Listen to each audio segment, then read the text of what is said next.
এবার সরাসরি কালনা ছবিটা দেখাই। দেখুন, কালনাতে রীতিমতো বিশৃঙ্খলা পরিস্থিতি। সেখানে পিঠেপুলি উৎসব চলছিল, আর সেই উৎসবে ভিড়ের রীতিমতো হুড়োহুড়ি, পাঁচিল টপকে মাঠে ঢোকার চেষ্টা, আর পরিস্থিতি সামলাতে লাঠি উঁচিয়ে তাড়া পরিস্থিতি। দেখুন, রীতিমতো বিশৃঙ্খলা পরিস্থিতি কালনায়, যে পিঠেপুলি উৎসব, আর সেই পিঠেপুলি উৎসবে ভিড়ে হুড়োহুড়ি। কেন এমন পরিস্থিতি তৈরি হলো জানাবে, আমার সঙ্গে রয়েছে নবকুমার।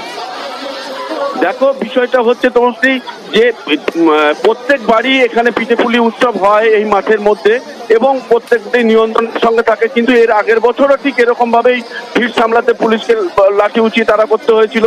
এবছর পলক চালের প্রোগ্রাম আছে এবং সঙ্গে জোজো।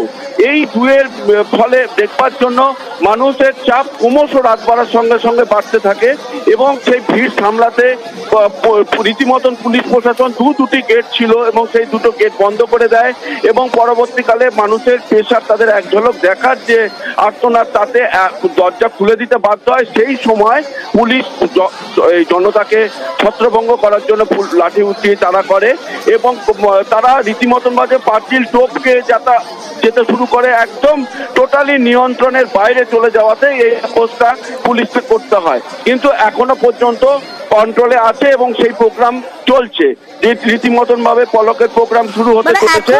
এখন সমস্ত কিছু কন্ট্রোলে বলা যায়। একদমই তাই, একদমই টোটাল প্রোগ্রামটা এখনো কন্ট্রোলে আছে।